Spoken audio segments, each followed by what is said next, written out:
Buongiorno, buon pomeriggio, e buonasera, Lazio world. Welcome to our instant reaction pod. Consider this your stoppage time as we review Lazio Lecce. I'm your host, Sean McIntosh, joined as always by Caleb Adams. Caleb, What's up? What's up? we're marching up the table, We are. and we're coming off of a 1-0 victory. How are you doing this pretty early Sunday morning?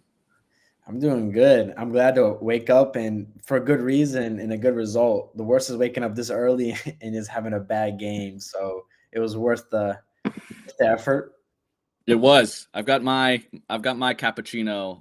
Very nice. So it like you said, nothing worse than waking up really early and then having to just swallow a defeat and spend the rest of your day upset. So Yep. nice to come away with 3 points. Let's dive right into this one. So Lazio Lecce. This was a home match for Lazio. Starting 11, Provedel back in that starting goalkeeper spot. Luis Alberto making his return from a lengthy injury. Felipe Anderson playing and leading the line, playing that. I don't even want to say false nine because I thought for the most part it was what we're accustomed to seeing, especially when Tati is up there. Cheeto on the bench, back to action. We will touch on him. Obviously, we did have a chance to see his entry into this game. Gila in the starting 11, Pellegrini back to starting 11, Marusic on that right side. So, this one was really a quiet match to start. Not a ton of opportunities, particularly in that first half. Was quite a disoriented affair, and it wasn't until the second half in the 58th minute that we see Lazio break the tie with Felipe Anderson scoring off of a nice one-time pass from Luis Alberto, and then from that point on, you see Lazio obviously more or less controlling the match and seeing their way to 3 points, marking our fifth straight victory in all competitions, fourth straight in Serie A. Again, marching up the table ever so slowly, but as it currently stands, Lazio in fifth with 33 points, sitting level with Fiorentina, who still has a match to play, as does Bologna. But this one, all said and done, looking at the statistics, Lazio with 53% ball possession. Expected goals, Lecce with the slight advantage there, 1.01 to Lazio, 1.16 to Lecce. Total shots on goal, or total shots in general, to Lecce as well, 11 to Lazio's 8. Lecce with the advantage with shots on target as well, 3 to Lazio's 2. So all that to ask, Caleb, your 3 words to describe this one. My 3 words is defense wins championships. Now, for those of you that maybe, I don't know, this is a phrase in Europe that they use. I don't think I've heard it, but in the US particularly, that's a popular phrase, like especially within like basketball and football spaces. But the point of it is over the long-term course of a campaign, defense is the one that gets you those top spots. Defense is the one that can carry you through the tough times and the good times. If you have a good defensive core, then your chances of finishing high, your chances of getting results automatically increases, period. And in the last 5 games, Lazio have conceded only 2 goals. And of course, competition, you have to keep the competition quality in mind. Like we've had an easier schedule. To be fair, these are games we should be getting clean sheets in. However, we weren't getting those clean sheets at the start of the year. That's the difference. The difference now and then is, hey, we're scoring goals, yeah, but we're also like not conceding. That's the biggest difference for me in this stretch, particularly, is we're just not conceding goals. We've been defensively sound. Credit goes to the individual players. Gila had a good game today. Romagnoli, Patrick, all these guys stepping up. Pellegrini, all these guys are stepping up, not just the starters. And I think it's really, really important to the rest of the campaign that we keep this defensive solidity because at the beginning of the season, we saw that we were so open, particularly in that space right above the box, right? We're not seeing that gap anymore there. And credit goes to Sadi for that, in my opinion. I think Sadi has made some adjustments defensively to accommodate maybe some of the injuries, some of the poor defensive structure early in the season, and it's working. We'll see how it works against a better side, but yeah, those are my words. Yeah, and a sound defense obviously can mask other challenges and at least keep us in games. And my 3 words for this one was ugly but effective.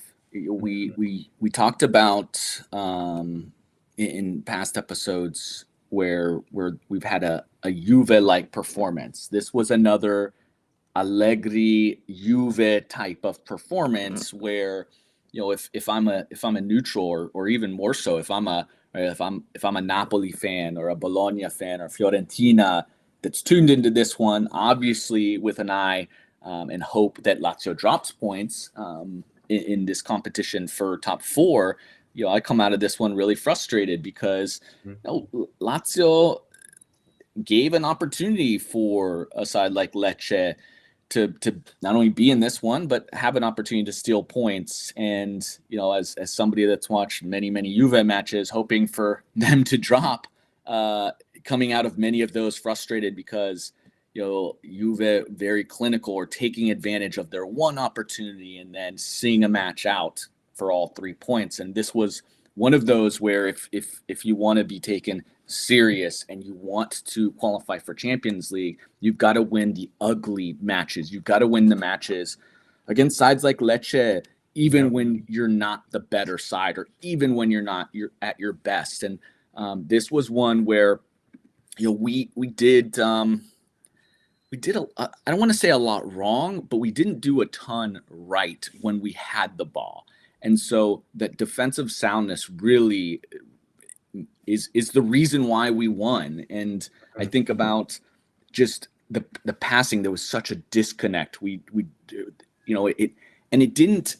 passing was always when we were trying to advance the ball. That's when we really struggled. Mm-hmm. We turned over possession.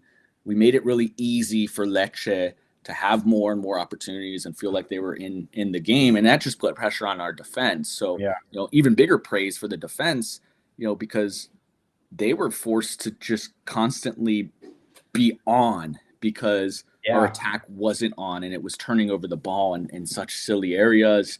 So what do you think led to, one, like some of the struggles that we had in attack, but ultimately like your keys to this victory, where's it go to?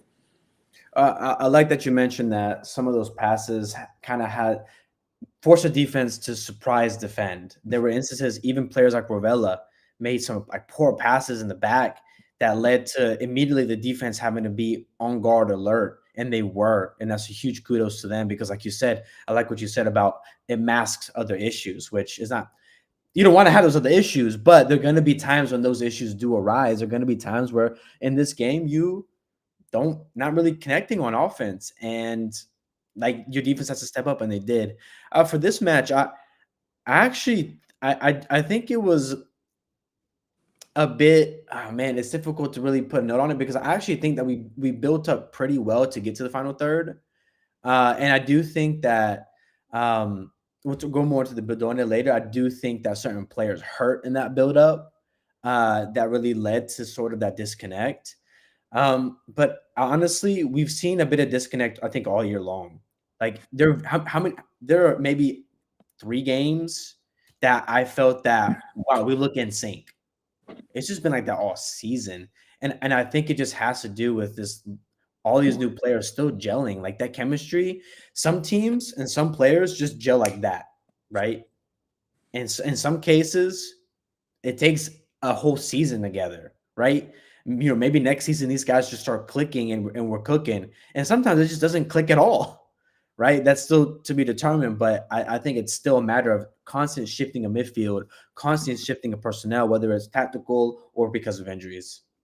Yeah, and I thought it was interesting because we usually come out with such an aggressive press to limit the comfort of our opponents on the ball, I didn't think we really had that to start. I thought we allowed Lecce a little bit more time than we usually allow, especially early into the match.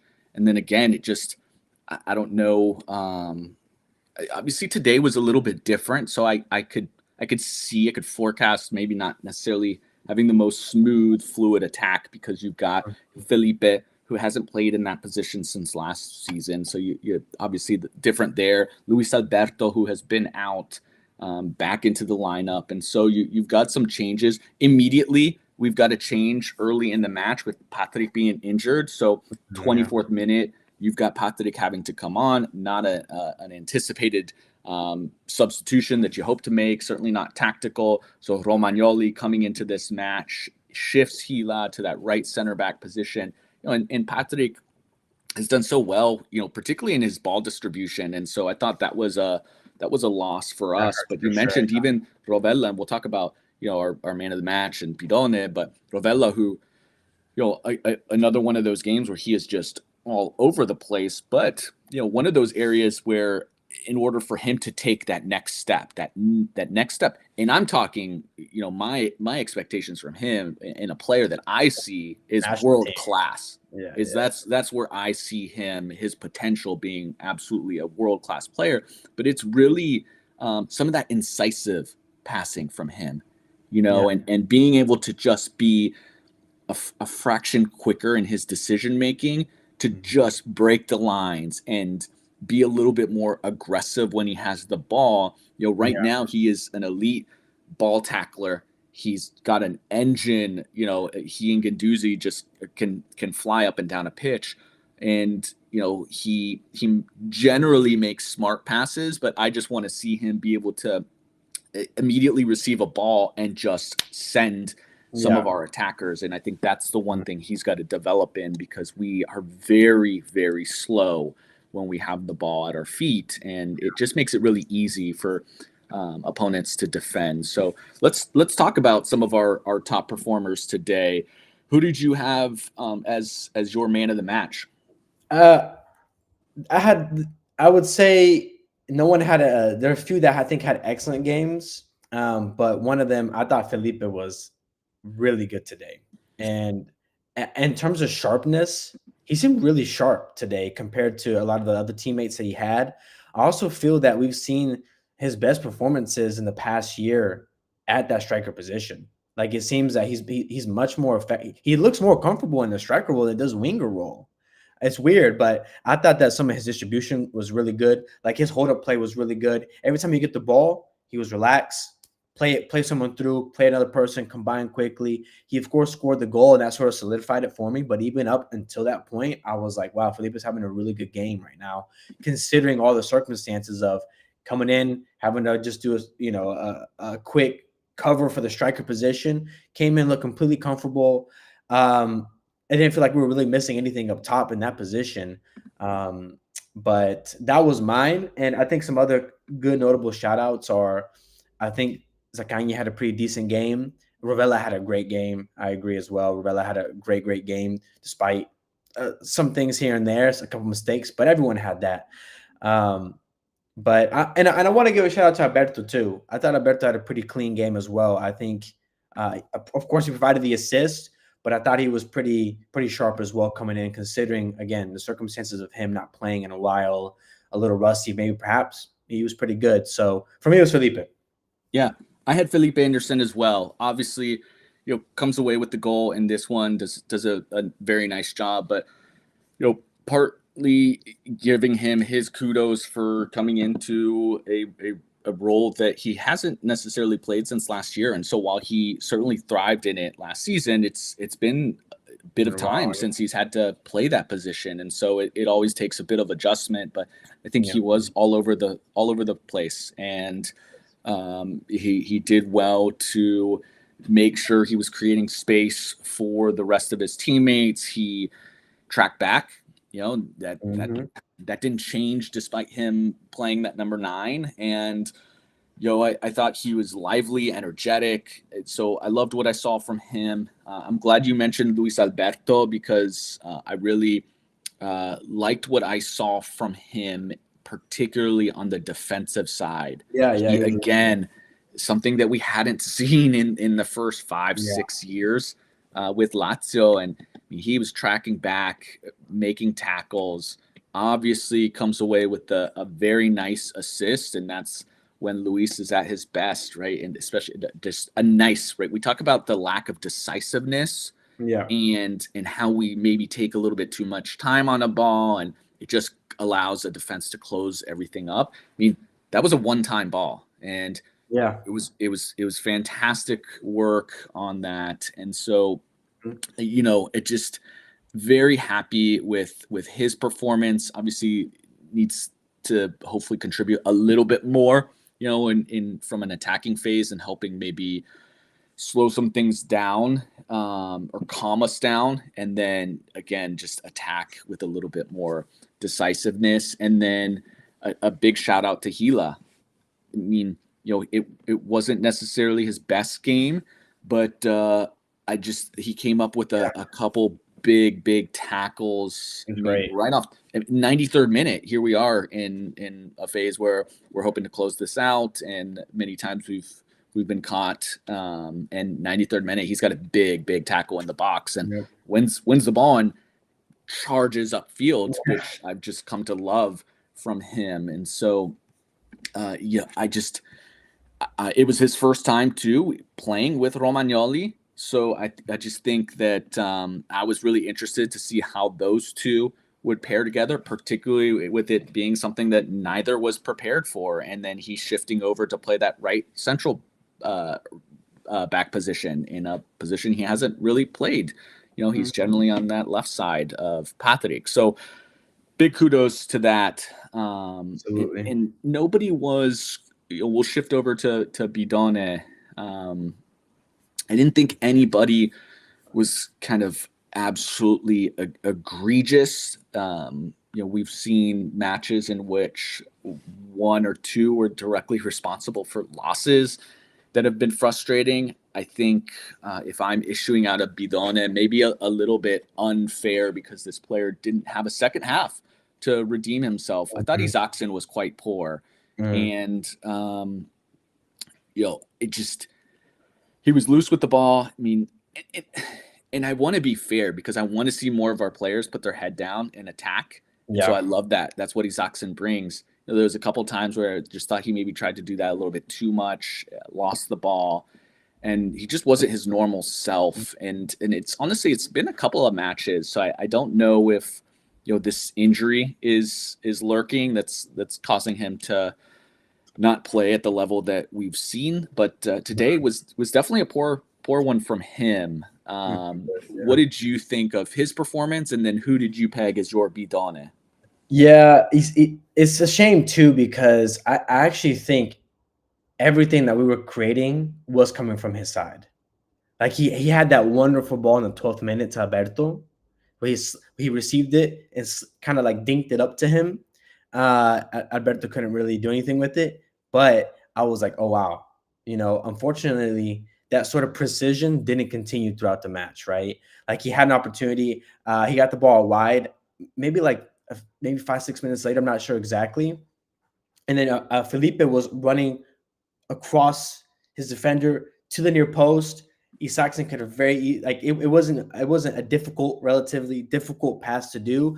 It's just it was on his weaker foot, but he's shown that he has a strong weak foot. Yeah, He I mean, played, look, the 13th minute, our very first chance of the match, Isaacson does well to dribble, kind of top of the box, get to the top of the box, and yep, plays it to Luis, who very, exactly, very cleverly, nice little back heel to Isaacson, who has the first chance of the match, but it's a shot directly to the keeper.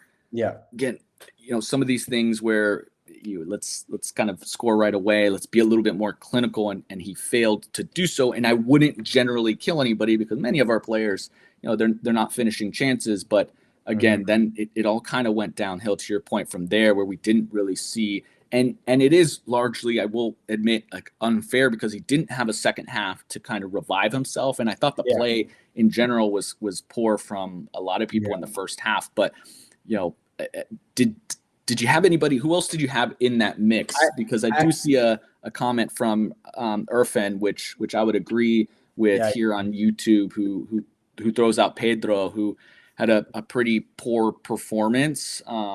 Thoughts on Pedro, and then any other candidates for your Bidone? Yeah, Pedro's been poor for quite a while now. It's clearly time to move on. I think we should definitely need to be looking into winger depth, either this window, the next one.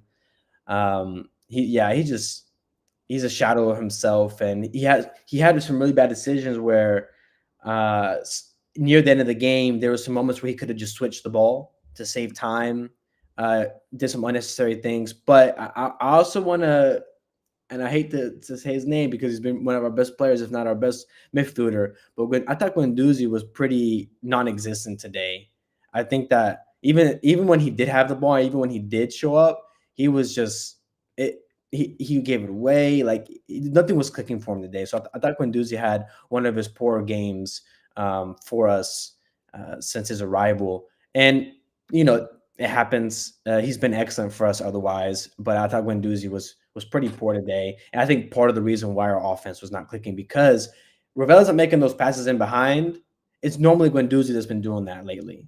He wasn't really doing much of that today.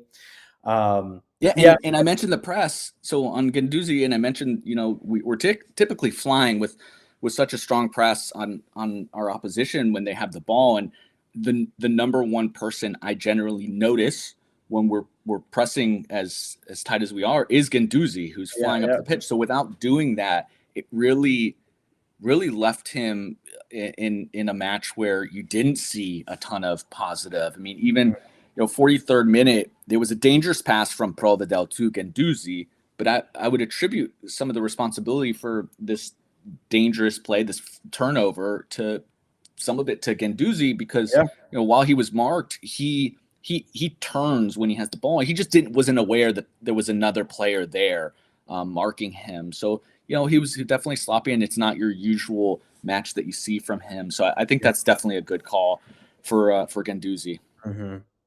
No, yeah, it's again, games like this happen, but the defense bailed us out, and Felipe did too. So, yep, absolutely. And again, one of those matches where you just gotta bury the one or two chances that you get in a match, and we were able to do that. I think really we had two chances, one early that Isaacson wasn't able to bury, and then Felipe Anderson was able to take advantage of the one opportunity he had, and that was all the difference in this one. But starting to look ahead, we talked about how important this 4-match stretch. We really broke the season into this 4-match stretch that we had, and we said there was any hopes if we're going to be serious or even talk about Champions League and qualifying for top 4, we had put ourselves in such a tough hole. Mm-hmm. These 4 matches were must wins. They were, and we were able to accomplish that job. And now we start to look ahead, and we're in the mix. So we did that, and we've got some important fixtures coming up. Not even look. We've got a Supercoppa Italiana against Inter. This is a semifinal of this new format for this competition. Friday we are playing Inter. Of course, chance to win a trophy, always important.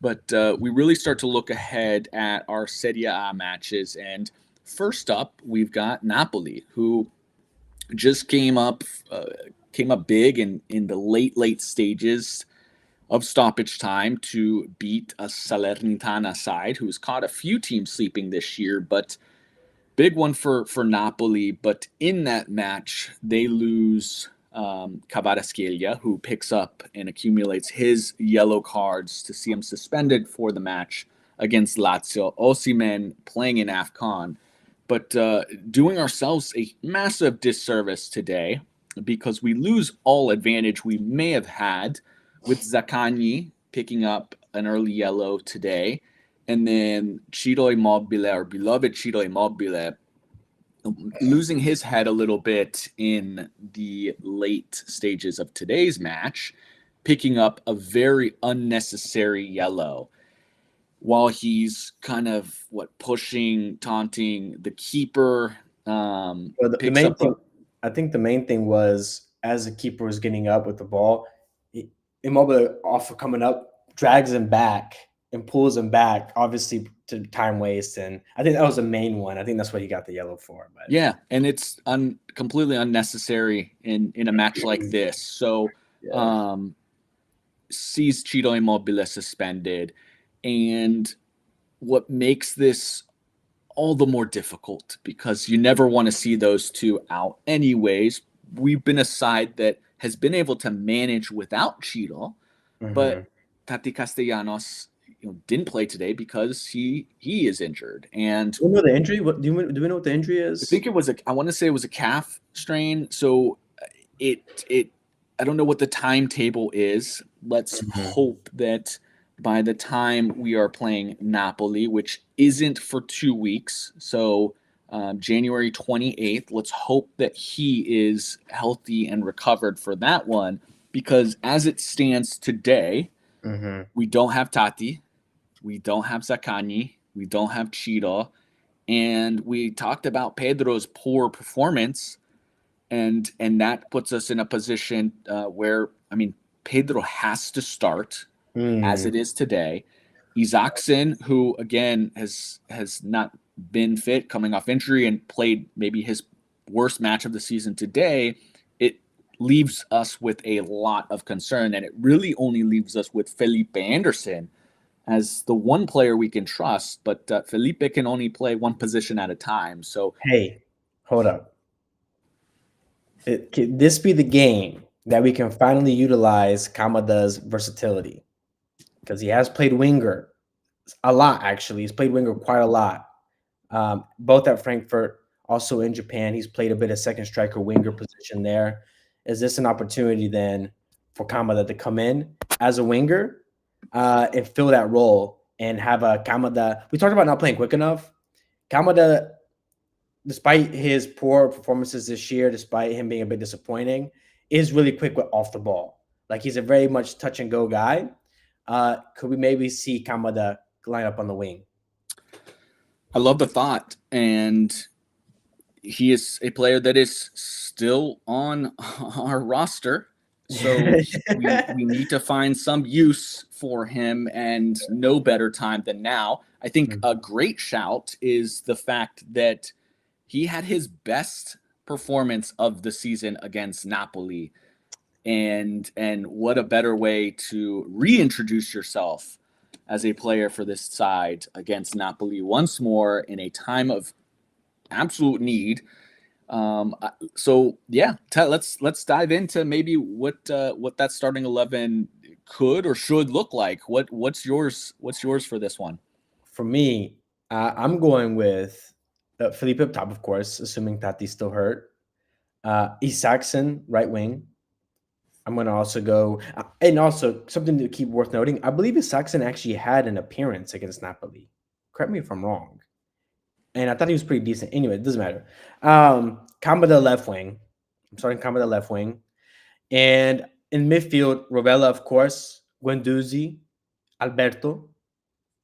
And then I'm going to go with the fullback situation is kind of weird right now because Pellegrini and Lazio have both been playing well, but Sadi is absolutely insistent on playing Marusic. Whatever happens, we know Marusic would play. It's just a matter of, okay, which attacking wingback will be the one that's going to be in the game, right? Isaacson did enter that Napoli match in the 90th minute. Okay. Brief appearance, but as I said, Kamada had not only a goal, but it was his best appearance of the season. So yeah, a little bit of familiarity with a couple guys, at least against Napoli this year. So I mean, honestly, I'm okay with either Pellegrini or Lazio starting. I want to see both start at the same time. I know Sadi's not going to do that. And then if Patrick's still hurt, I think you got to go Gila and Romagnoli, which is all good. And obviously Provedel in goal. That's who I would start. Well, it will say a lot if Gila gets the nod again.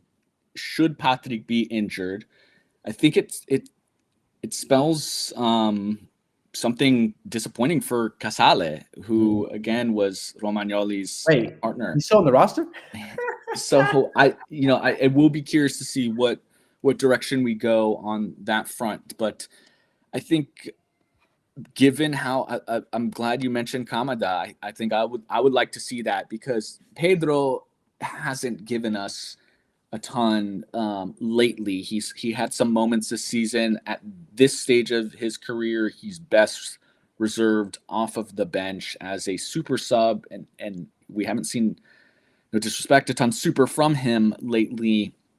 But I would like to see Kamada in that spot. And midfield, I think now it's time to get Luis Alberto those reps and reacclimated into this 11. So though we have seen us at our best without him, so but I'll say for consistency's sake, and knowing like we can't leave Luis out, it's him, Rovella, and Gendouzi. And yeah, I mean, let's see what we've got with both Pellegrini and Lazzari. I feel there's less of an issue with that with somebody like Cavada not being on the pitch.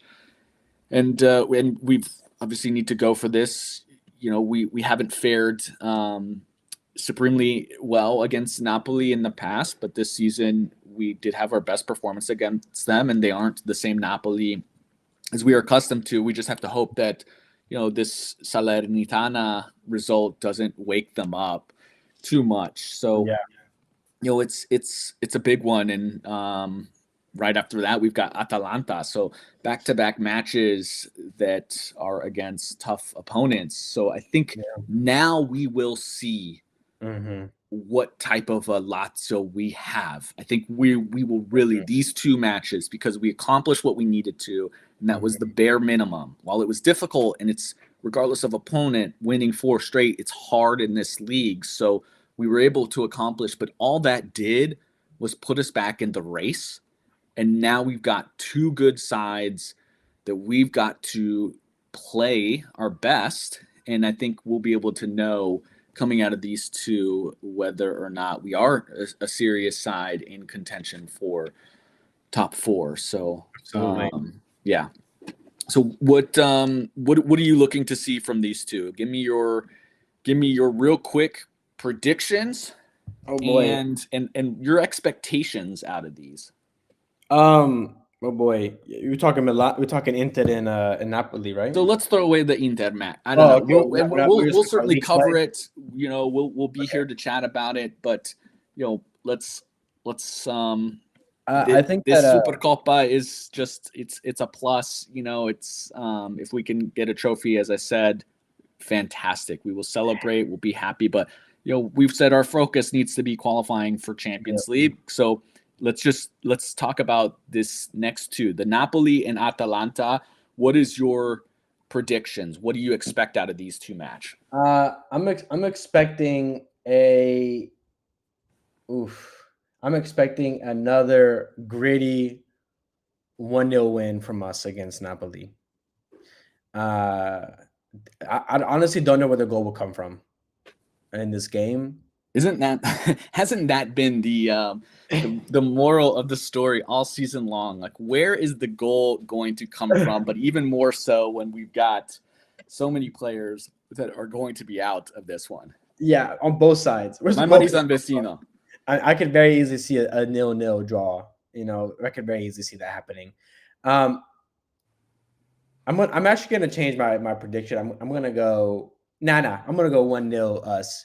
Atalanta, interesting. We had a pretty decent game against Atalanta last time. I think this one will be a little more closely contested, maybe.